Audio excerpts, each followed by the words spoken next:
Então,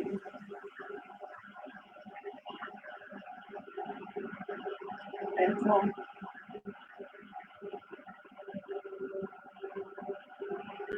ó, vou esperar só um pouquinho para ver. Só tem duas pessoas ainda. Tá subindo.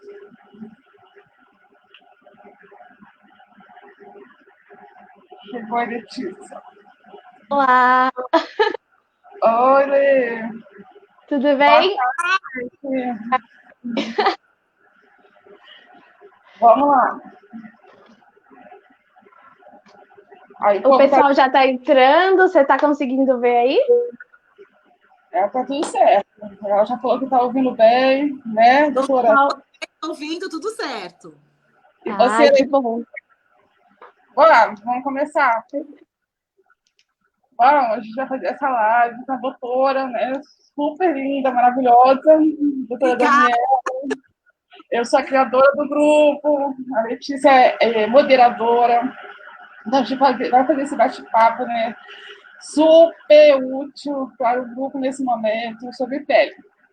Aí a Letícia vai fazer as perguntinhas para a doutora e ela vai responder. E eu vou estar aqui também para perguntar algumas coisas. Bora? Perfeito. Meninas, Isso, bora. é um prazer participar aqui com vocês. Uhum. Doutora, a primeira coisa que eu ia te pedir é para você se apresentar, falar um pouquinho da sua carreira para o pessoal, o seu Instagram também, para eles irem seguir. Meu nome é Daniela Pimentel, sou dermatologista desde 2008. Tenho meu consultório há 12 anos. Meu consultório é aqui em São Paulo, no bairro de Moema. E eu tenho uma verdadeira paixão pela minha profissão. Amo ser dermatologista e agora, nesses últimos tempos, tenho amado também essa parte de comunicar, de esclarecer as dúvidas, de ajudar as pessoas pelas mídias sociais. Então, é um prazer estar aqui hoje com vocês. Espero que eu possa colaborar aí com o conhecimento de todo mundo. Ah, o prazer é nosso, né? A gente ficou. Quando você topou, a gente já falou, uhul, meu! Eu te sigo há muito tempo já e assim, é maravilhosa, doutora. Que bom, obrigada. Ai. Agora, de início, a gente tinha pensado em falar um pouquinho a respeito da pele seca. Porque as pessoas reclamam bastante, que normalmente, por exemplo, no grupo, muita gente só fala de pele oleosa e só tem bastante assunto sobre pele oleosa, porque eu acredito que seja um dos maiores problemas. E as pessoas que têm pele seca ficam um pouquinho de escanteio. Qual que é a dica que a gente pode dar para elas conseguirem tratar essa pele, que também é muito importante? Perfeito. Realmente, mais ou menos 80% da população no Brasil tem a pele oleosa ou mista, então é mais raro mesmo a pele seca. Então, a gente acaba falando muito mais de pele oleosa, mas é super importante a gente também abordar essa questão da pele seca. Outra coisa importante, nessa época do ano, quando começa a esfriar, o clima fica mais seco, as peles também ficam mais secas. Então, às vezes, as pessoas de pele oleosa ficam com a pele mais tranquila, mas as de pele seca sofrem muito nesse momento.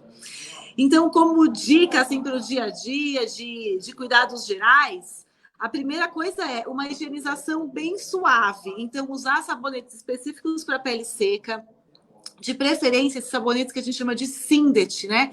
Que são esses detergentes sintéticos que têm o pH mais próximo ao pH da pele, que é por volta de 5, 5,5.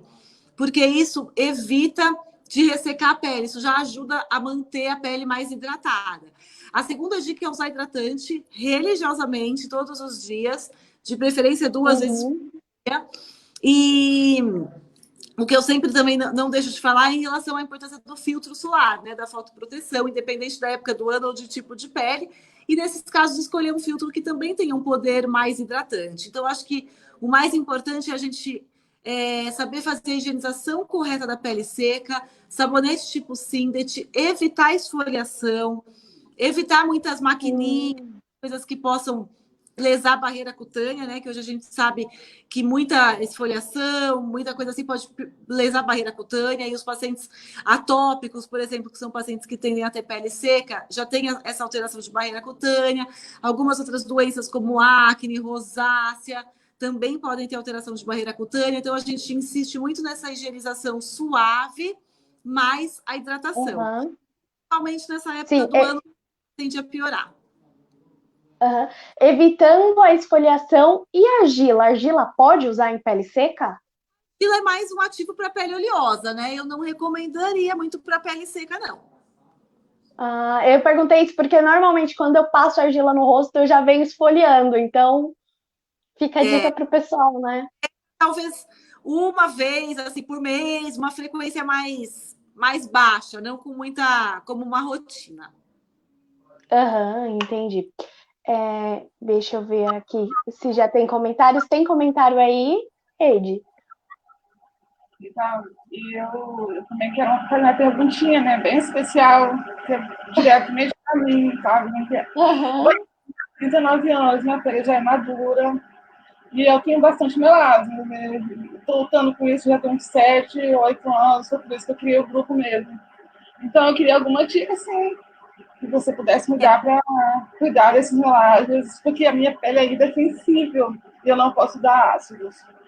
O melasma é uma doença, né? Então, o melasma não é uma condição da pele, sim uma doença dermatológica, onde, por algum motivo que a gente ainda não entende completamente, existe uma produção exacerbada do pigmento que se deposita tanto na epiderme como na derme e gera as manchas. Então, o melasma a gente precisa realmente, além dos cuidados de fotoproteção, é fazer o tratamento da doença. Em grande parte das vezes, o tratamento é com ácido. E aí, quando a pele é sensível, vai precisar de toda a expertise do dermatologista para conseguir hidratar essa pele, recuperar essa barreira cutânea e tolerar os ácidos. Existem alguns tratamentos sem ser com ácido, mas aí a gente sabe que a resposta é um pouco menos interessante.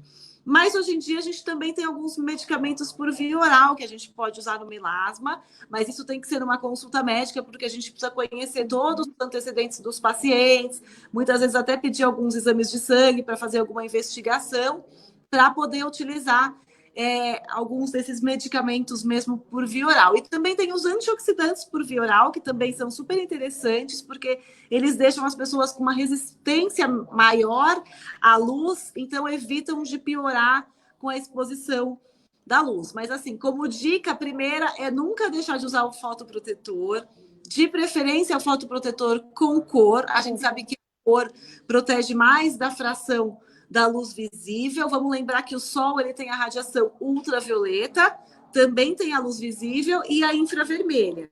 E a luz de ambiente também tem essa fração de luz visível. E hoje alguns trabalhos mais recentes mostram que principalmente a faixa azul da luz visível tem grande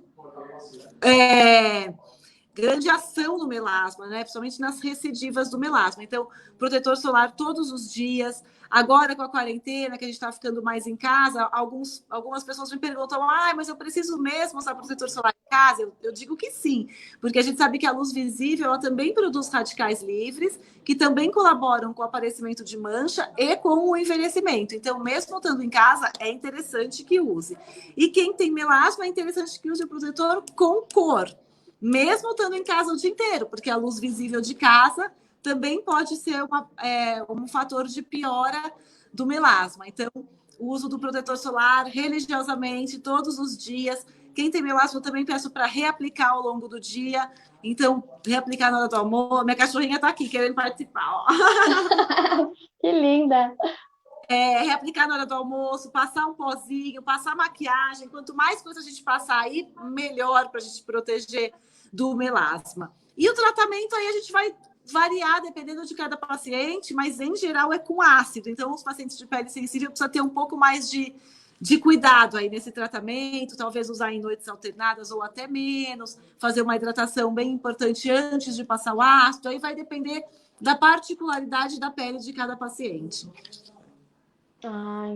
E, doutora, deixa eu te perguntar uma coisa. Essa reaplicação de protetor solar tem horário? Tipo, de 2 em 2 horas, de 3 em 3? Alguns estudos mostram que o ideal seria de 3 em 3 horas, mas a gente sabe da dificuldade disso no dia a dia, né? Se for o paciente a possibilidade, obviamente que seria o melhor dos mundos, mas como muitas vezes não dá tempo, eu peço para passar uma quantidade generosa de manhã e ao longo do dia reaplicar um pó, alguma coisa assim. mas é importante a reaplicação, até porque a gente, às vezes, transpira, às vezes a gente passa a mão no rosto, às vezes aqui na região da boca a gente come, a gente passa o guardanapo, aí a gente vai lá, escova o dente depois do almoço, acaba tirando o protetor. Então, assim, pelo menos na hora de manhã e na hora do almoço, seria o ideal a gente reaplicar mesmo. Isso para quem tem doenças que pioram com a luz, como, por exemplo, o melasma. Entendi. E o melasma também resolve se eu, por exemplo, passar um protetor normal, sem ser com cor, e depois vir com uma base por cima, ou o ideal mesmo é protetor com cor? Pode ser o protetor normal e uma base por cima, mas a gente sempre pede que seja algo que tenha uma cobertura importante, que seja até o suficiente para cobrir o melasma. Então, se você conseguir passar, se você passar depois uma base forte por cima que cubra mesmo o melasma, é interessante também. Ah, sim. Estão perguntando aqui, antes de passar ácido, pode usar hidratante? Pode sim. Hoje em dia a gente até recomenda algo para fortalecer a barreira cutânea, para o paciente tolerar melhor o ácido, porque a gente sabe que o ácido sensibiliza mesmo a pele, mesmo quem não tem a pele sensível. Quem tem a pele sensível sensibiliza mais ainda. Mas é como efeito colateral mesmo do ácido causar essa irritação, essa vermelhidão, essa descamação, essa sensibilidade. Então, a gente pede em alguns pacientes, a gente usa esses fortalecedores de barreira cutânea ou até mesmo um hidratante meia hora antes do ácido. Isso é bem interessante e facilita a aderência do paciente ao uso do ácido. E tem tempo para usar antes? Por exemplo, usa meia hora antes do ácido ou não? Isso, em geral, eu peço meia hora antes. Acho que é o meia tempo... hora para já ir fazendo um efeito. Isso, e aí depois passa o ácido. Ah, sim, legal. Eu mesma não utilizava hidratante, e aí minha pele ficava horrível quando eu usava ácido. Aí só no outro dia ia aplicando. Tem o acompanhamento de uma dermatologista. Sim. Tem uma pergunta aqui da Paula, nossa administradora. Ela está perguntando, ela está falando assim: poderia falar um pouco sobre o efeito rebote? Existe assim, né? Essa discussão sobre o efeito rebote. Se existe, se não existe, como que funciona isso? Ele é uma doença crônica e recidivante, então ele pode sim voltar. Por isso que a gente tem que estar sempre fazendo algum tipo de tratamento. Em algumas épocas do ano a gente consegue fazer um tratamento mais intenso, depois no verão a gente tem que dar um tratamento um pouco mais suave, mas tem que estar sempre tratando, porque como ele é uma doença crônica e recidivante, ele pode voltar sim.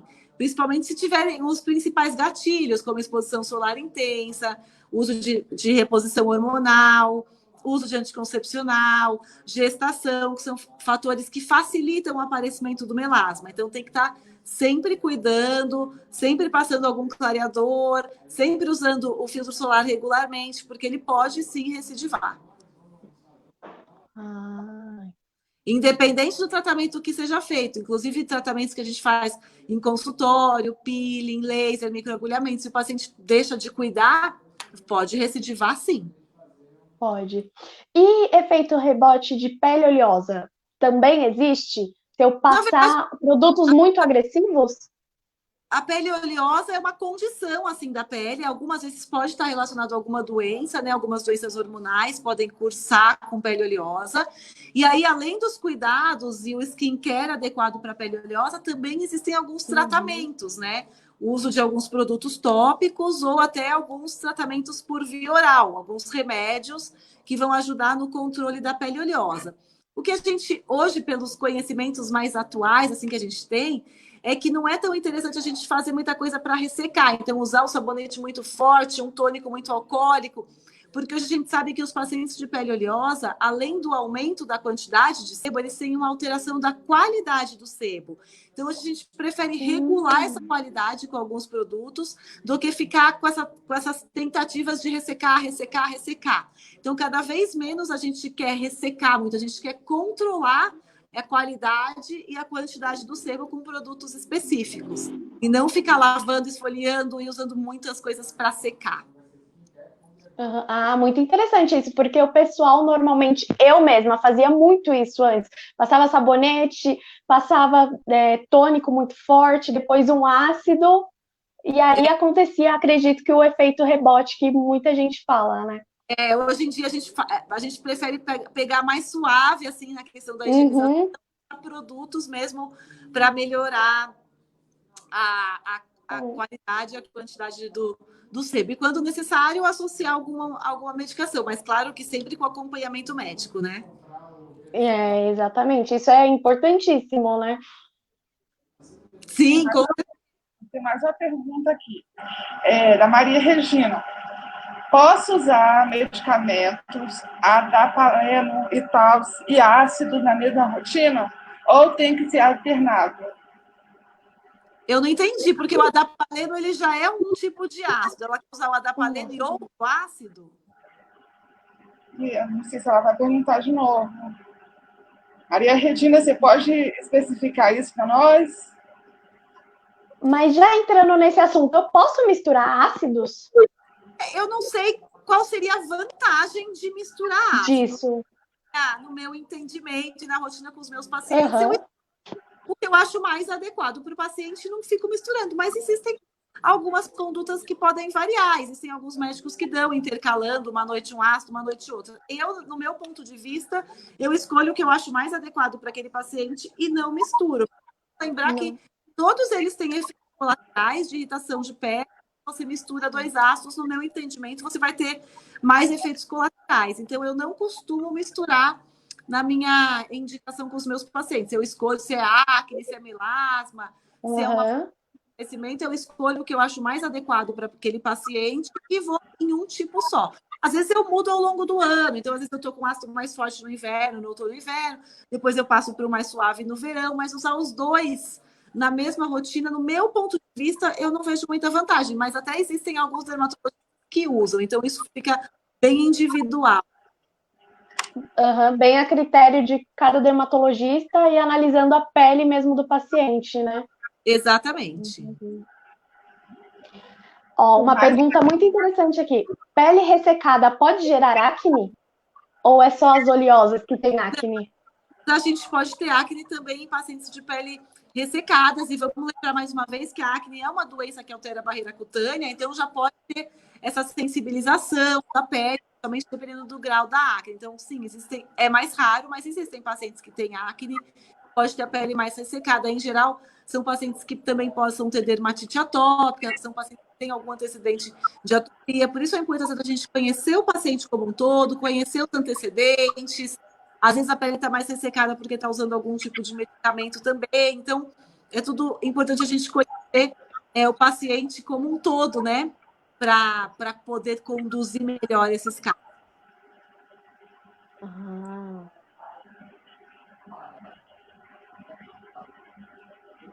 Mais uma pergunta aqui. Tá olhando aí? Conseguiu, não? É preciso usar protetor mesmo em casa por estar usando ácido?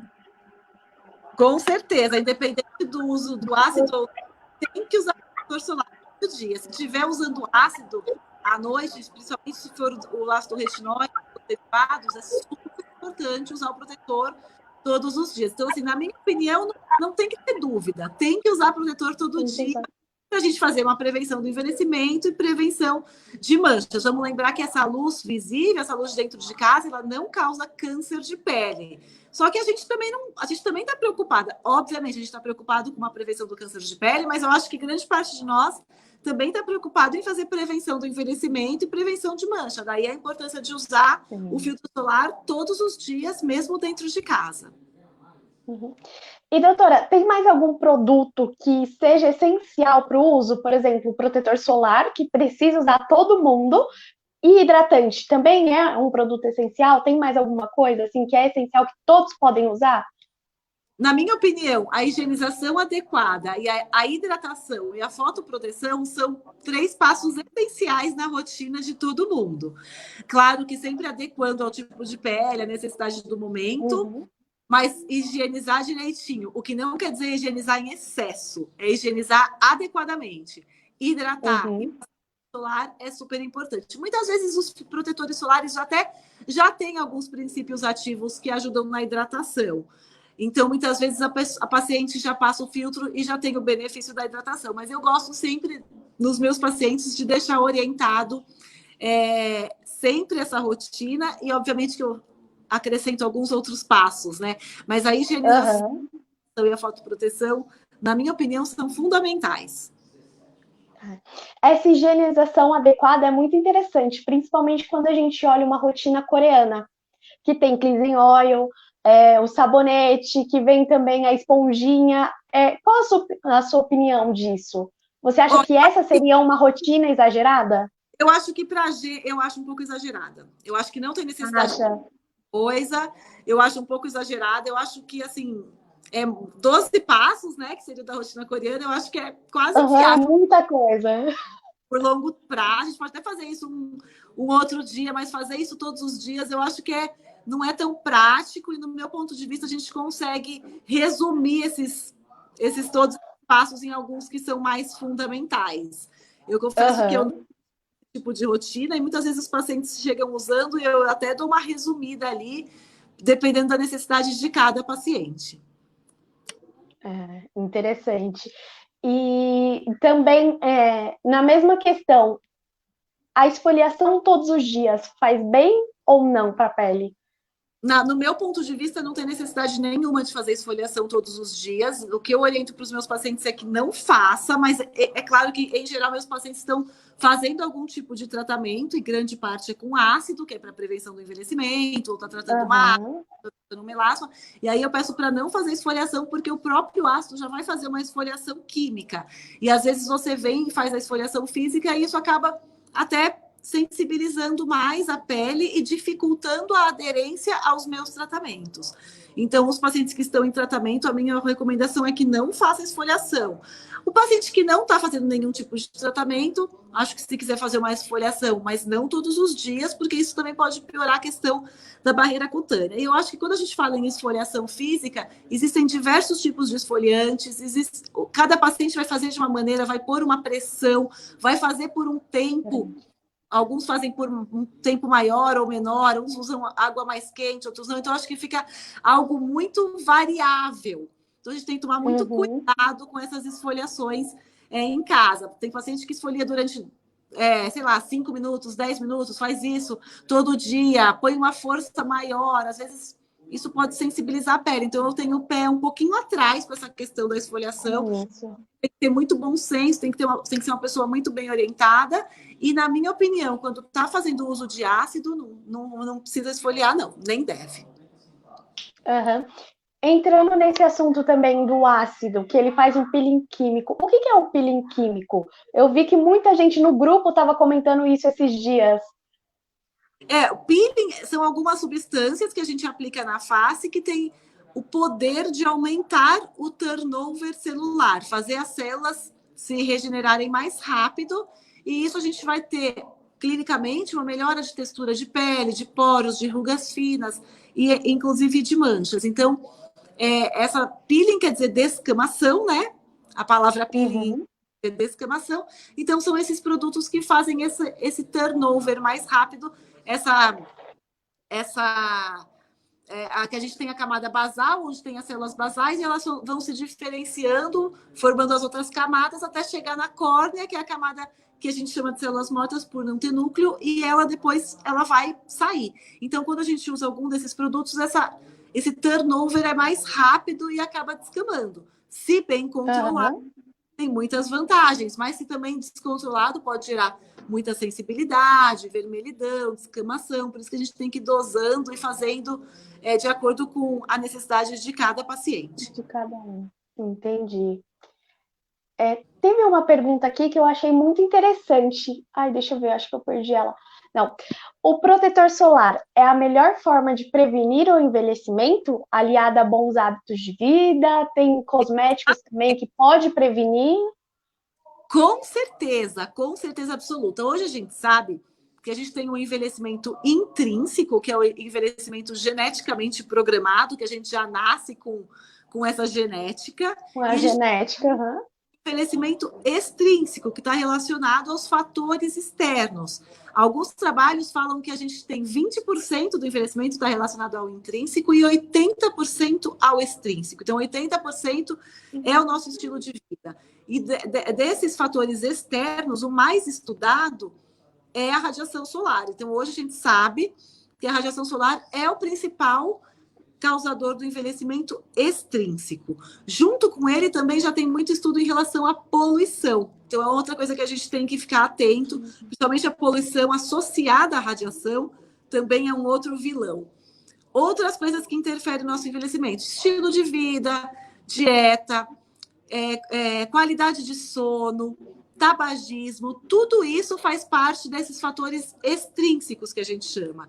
Então, a gente tem estudos de todos eles, mas grande parte dos estudos hoje mostram que realmente a radiação é o grande causador do envelhecimento extrínseco. Então, na minha opinião, não existe a pessoa querer cuidar da pele, de ter uma pele bonita, uma prevenção do envelhecimento, se ela não usar religiosamente o protetor solar. Porque não tem como você querer cuidar do envelhecimento se você não está prevenindo o principal fator externo que causa o envelhecimento. Então, o filtro solar é, sim, fundamental quando a gente pensa em tratamento e prevenção do envelhecimento, assim como das manchas relacionadas com a luz e também do câncer de pele.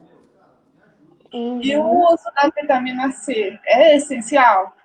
A vitamina C é um dos antioxidantes mais estudados. Ela tem muitos benefícios e a gente sabe que tanto o envelhecimento, o sol, a radiação, poluição, eles causam o envelhecimento de várias maneiras. E uma delas é através da produção dos radicais livres. E aí, quando a gente usa um antioxidante, a gente usa um antioxidante para combater esses radicais livres. Então, o uso de antioxidante é super bem-vindo também.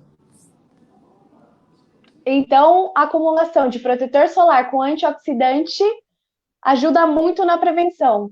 Com certeza, são 2 passos super interessantes e super importantes. Assim como a higienização, voltando nessa questão da poluição, né? Falou também da poluição, uma higienização adequada 2 vezes por dia também está sendo benéfico aí quando a gente pensa em prevenção do envelhecimento e também das manchas. Ah, legal. E a vitamina C pode ser usada por todos os tipos de pele?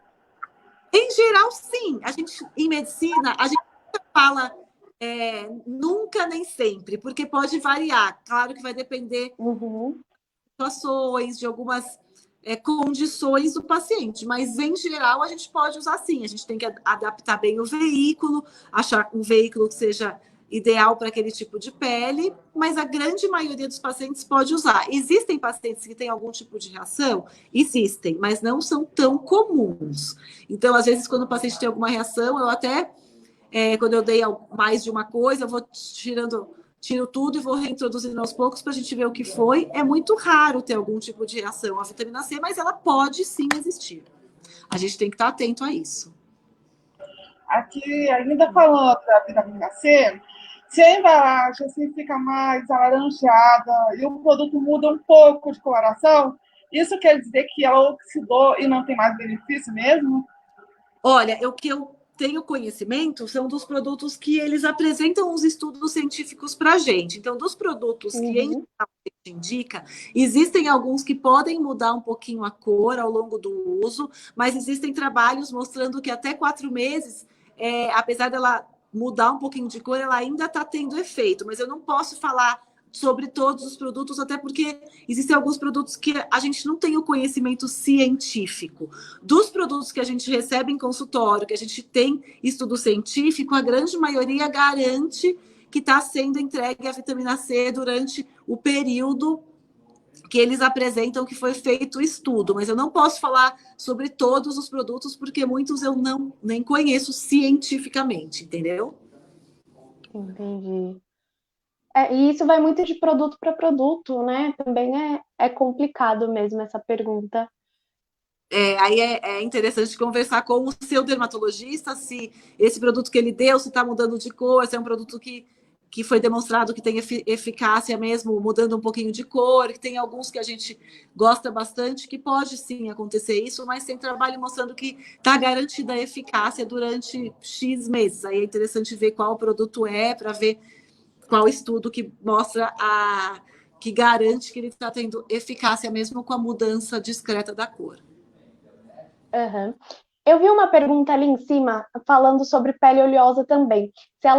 Se ela pode ser lavada mais de 2 vezes ao dia, se pode ser lavada 2 vezes ao dia, como que isso funciona, a higienização? Em geral, a gente orienta 2 vezes por dia. Existem alguns casos que o paciente levanta, em geral, 2 vezes por dia, manhã e noite.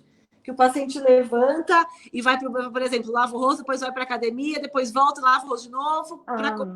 Então, aí nesses casos acaba sendo 3, mas em geral, 2 vezes é o que a gente recomenda. Perfeito. E aí, se não está controlando a oleosidade, vamos tratar essa oleosidade, não só querer ficar controlando com as lavagens, entendeu? Isso é importantíssimo, né? Principalmente porque eu acredito que acne seja uma doença, então... Eu sempre adoro falar no meu Instagram, porque muita gente não considera a acne uma doença, né? Muitas vezes acha que é só higienizar direitinho, usar produtos de skincare que vai tratar a acne, mas eu sempre gosto de explicar que a acne é uma doença do folículo, da unidade pilosebácea, né? E a gente precisa tratar mesmo com medicamentos. Tem algumas pessoas que têm doença de uma forma mais leve, outras de uma forma mais intensa, mas em todos os casos é uma doença. E até recentemente eu recebi uma pergunta: meu filho adolescente está tendo acne, isso é normal, né? Eu falei, não, isso não é normal. Isso é uma doença muito comum na adolescência, então muitos adolescentes apresentam a acne, né?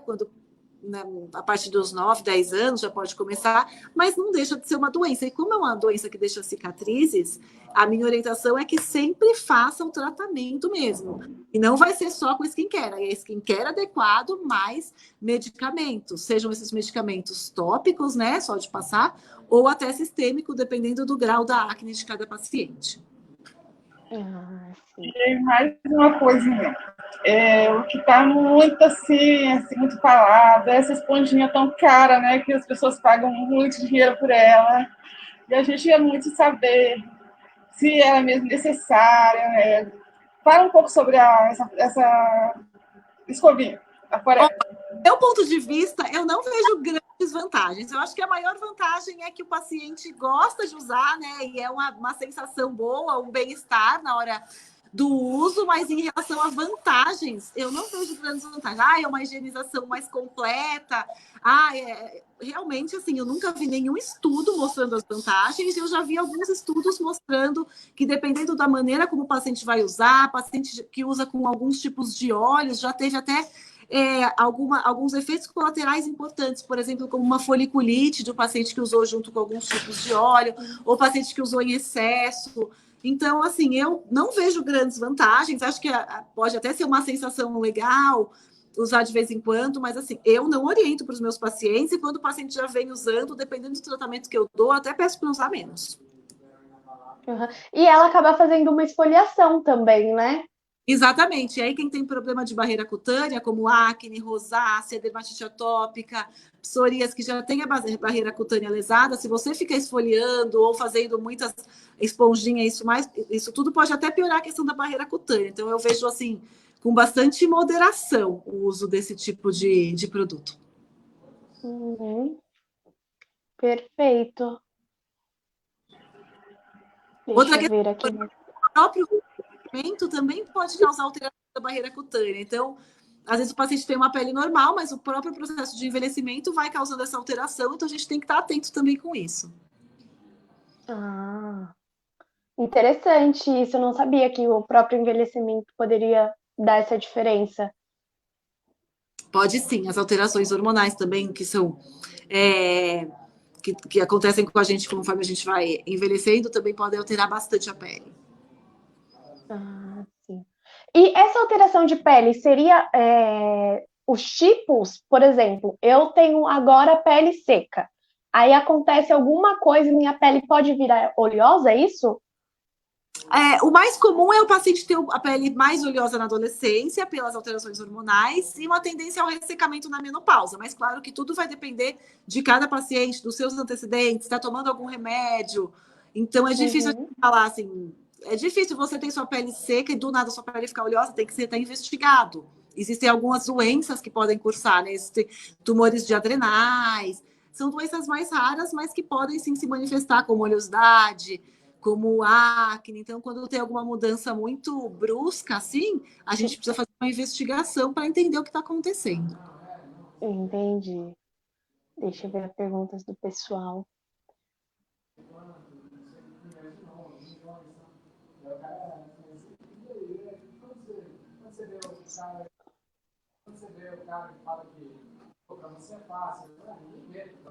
Então perguntando do Cleansing Oil, o que você acha? Mas a gente já falou, né? Eu acho que assim, quando o paciente usa muita maquiagem, ele ajuda na remoção da maquiagem, mas vou te falar que também quem fizer uma higienização bem adequada, independente do Cleansing Oil, também vai ter o mesmo benefício, entendeu? Talvez ele facilite um pouco na remoção de muita maquiagem. Vamos sair com mais uma pergunta aí, que também me interessa muito. A Gaia está perguntando qual é o tipo de creme para os olhos para uma pessoa jovem. Mas eu também pergunto se existe algum para gente madura. Sim, existem tipos de cremes para a área dos olhos, vai tudo a necessidade de cada paciente. Se é só uma questão do envelhecimento, da pele mais, das ruguinhas finas, se é uma questão de uma olheira um pouco mais acastanhada ou de uma olheira um pouco mais avermelhada, que a gente sabe que tem diferentes tipos de olheira. Então, a gente tem cremes adequados para esses diferentes tipos de necessidades. E também tem a questão das bolsas, né? Aquela protrusão da gordurinha que vai acontecendo com o envelhecimento, e isso creme nenhum vai ajudar, na minha opinião. Isso a gente precisa fazer procedimento. E a questão das olheiras mais afundadas, que também, na minha opinião, os cremes não ajudam muito, precisa de procedimento. Então, para melhora de textura, ruguinhas fininhas, olheiras pigmentadas, tanto acastanhadas como mais arroxeadas, a gente tem sim ótimas opções de cremes, mas quando a questão é a região um pouco mais afundadinha ou a protrusão das gordurinhas, também conhecida como bolsas, aí tem que ser com procedimento. Então, tudo depende da necessidade de cada paciente, mas a gente tem, sim, excelentes opções de cremes para a região dos olhos. E existe idade mínima para usar esses cremes? Por exemplo, uma pessoa de 19 anos pode usar um produto já anti-rugas para prevenir, alguma coisa assim? Com certeza sim, a gente, para os pacientes mais jovens, eu acho que uma ótima opção é a gente ter essa orientação do skincare, mais algum antioxidante, tem cremes só com antioxidante, tanto para os olhos como para a face. Na minha opinião, 20 e poucos anos, a gente já pode começar a fazer uma prevenção bem legal, com certeza. Ah, legal. Olha, uma pergunta aqui muito legal. Colágeno para tomar, resolve mesmo? Funciona, não funciona? Hoje tem alguns trabalhos mostrando que tem benefício, sim, do uso do colágeno. Não é qualquer colágeno, são alguns mais especiais que foram estudados em relação aos benefícios na pele. E eles vão ter um benefício, mas eu sempre pergunto para o paciente, qual é a sua expectativa? O que você acha que vai acontecer? É um benefício, mas não é um milagre. Então, às vezes a pessoa fala, não adiantou nada. Não, tem trabalho científico mostrando que melhora a elasticidade, melhora a firmeza, mas não é um milagre. Então, dependendo do que o paciente espera, ele vai achar que não adiantou nada. Mas a gente tem, sim, comprovação científica de que o colágeno pode colaborar, sim, com a melhora da flacidez, da elasticidade, da hidratação da pele. Seria o colágeno hidrolisado? É que ela colocou o nome aqui, eu que não comentei. Colágeno, tem o tipo Verisol, tem alguns que têm mais estudos em relação aos benefícios na pele. Tem alguns que têm mais estudos em relação aos benefícios para articulação, daí vai... Às vezes o paciente fala, depende muito. Isso, já estou tomando esse para articulação. Eu falei, não, mas vamos tomar esse outro, que esse outro tem mais evidência para a pele. Ah, interessante. E sempre lembrar que a dieta adequada também é super interessante, né? O paciente quer lá, vai lá tomar colágeno e come tudo errado. Aí vamos lembrar que a gente tem que ir tomando, né, esses benefícios para o nosso organismo. Então, acho que tudo faz parte. Então, não adianta nada ser desregrado, comer um monte de porcaria e daí ir lá querer tomar o colágeno e achar que ele vai fazer milagre. Também não faz milagre. Eu sempre gosto de abordar o paciente como um todo, estilo de vida, dieta adequada, qualidade do sono, não fumar, todos os cuidados diários. Eu acho que o resultado final é a soma de cada uma desses fatores. Uhum. Tem uma pergunta aqui falando de massagem facial, se realmente funciona. E aí eu acrescento a questão daqueles jade, rolinho de jade, de quartzo. Isso tem algum estudo científico? Funciona? Pouca coisa em relação a estudo mostrando ação disso no envelhecimento. Eu acho que as massagens ajudam a drenar, principalmente quando o paciente tem uma tendência a ter mais edema no rosto, assim como no corpo. O rolinho de jade, além de massagear, ele é geladinho, então ele pode diminuir um pouquinho a vermelhidão da pele por vasoconstrição. Mas em relação a tratamento de flacidez, de envelhecimento, a gente não tem nenhum estudo mostrando o benefício disso, não. Entendi. Também acho que, assim como a questão da esponjinha, é um bem-estar que o paciente tem, né? Ele tem prazer em fazer aquilo. Eu acho que tudo que traz prazer traz benefício para a gente como um todo. Mas falar que isso vai tratar a flacidez, eu posso te garantir que não vai.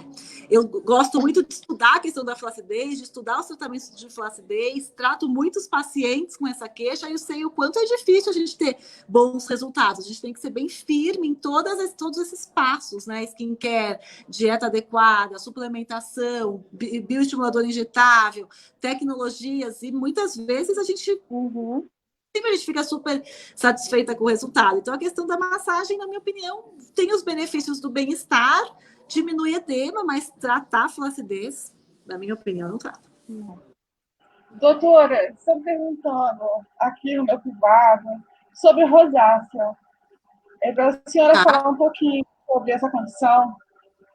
A rosácea é uma outra doença da pele, né? Rosácea. Uma doença que tem muita alteração de bactéria, então geralmente cursa uma sensibilidade muito grande na pele. Vários graus, ela pode se manifestar somente com a vermelhidão, que às vezes é efêmera, né? Vai e volta, ou com a vermelhidão que já está instalada. Então, são aqueles vasinhos dilatados, principalmente no centro facial, mas ela também pode se manifestar com pápulas e pústulas, né? Que são aquelas bolinhas vermelhinhas ou bolinhas amarelinhas, que lembram muito acne e algumas vezes até faz uma confusão entre as duas doenças. E ela pode se manifestar com nódulos quando está num grau mais avançado. Então, é uma doença de pele que precisa ser tratada, que nem sempre é tão fácil a gente controlar. E uma outra coisa importante é que ela pode se manifestar com uma doença ocular também. Então, o paciente também, dermatologista, precisa de uma avaliação do oftalmologista. E uma coisa interessante é que, às vezes, o paciente tem uma rosácea muito leve, pode ter a rosácea ocular. Então, a gravidade da doença de pele não está relacionada com a presença ou não da doença ocular. Então, super importante a avaliação desses dois especialistas, do dermatologista e do oftalmologista. E, além dos cuidados, sempre com produtos suaves, sempre caprichando na hidratação, porque também é uma doença que gera alteração de barreira cutânea.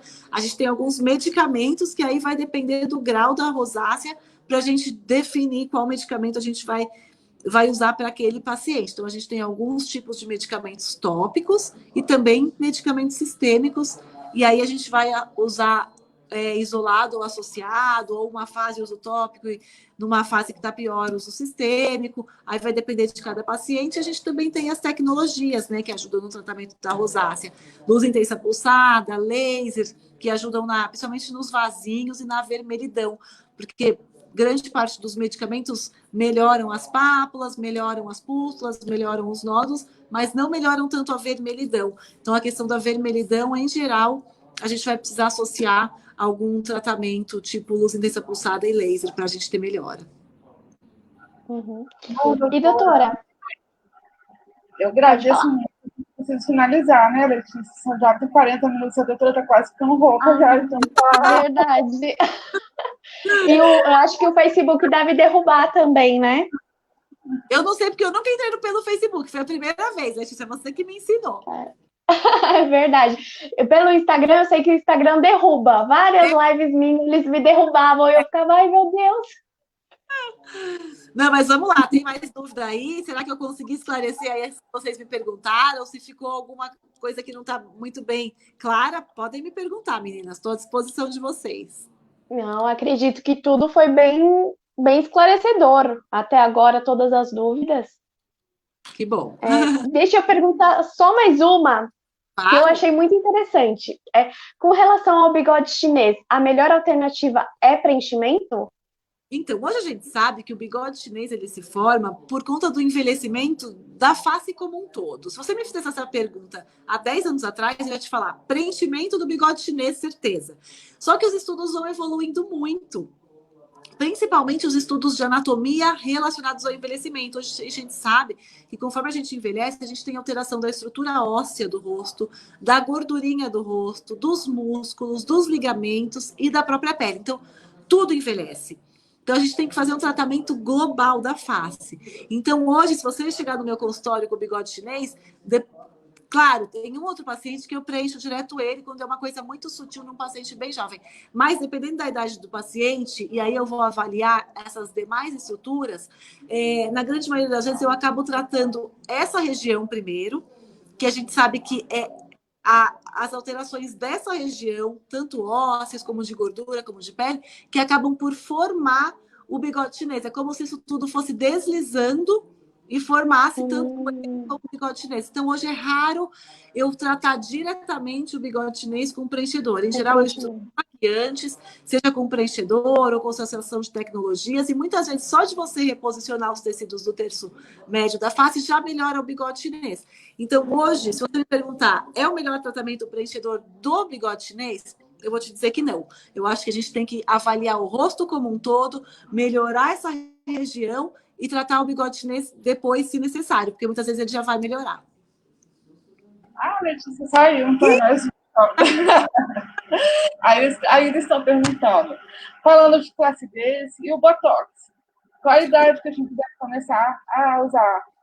O Botox ele vai tratar as rugas dinâmicas da contração muscular. Tem algumas outras indicações, mas a grande maioria das vezes é isso.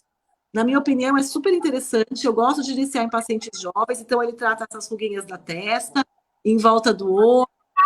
Tem algumas outras indicações também para sorriso gengival, contorno facial, mas em geral são para as rugas dinâmicas da face. Como essas rugas elas vão se formando com a movimentação contínua do músculo, a gente com a toxina botulínica a gente consegue enfraquecer um pouco de músculo e resultados super interessantes. Então, eu sou super a favor.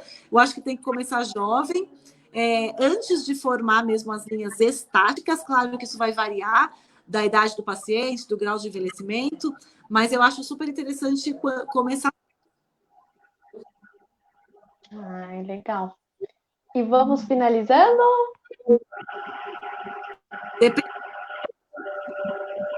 Tem mais uma pergunta aqui? Tá dando um eco. Oi? Acho que tá dando um eco, mas a gente vai finalizando. Tem mais alguma pergunta que vocês queiram fazer? Só mais uma aqui.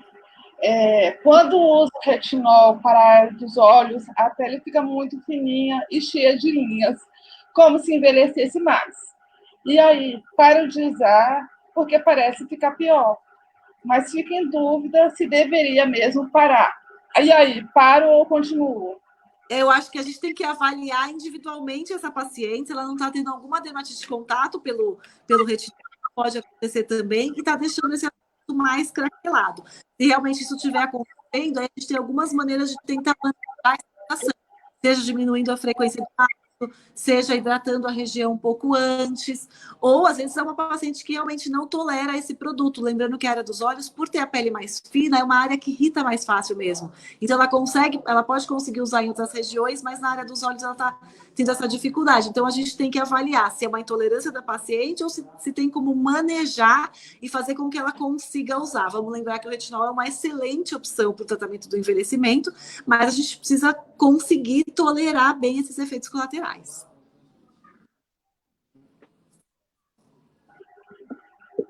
Bom. Vamos lá, então, né? Finalizar. Eu queria muito agradecer a doutora, né, por vir aqui falar com a gente, ficar aí mais de 40 minutos falando.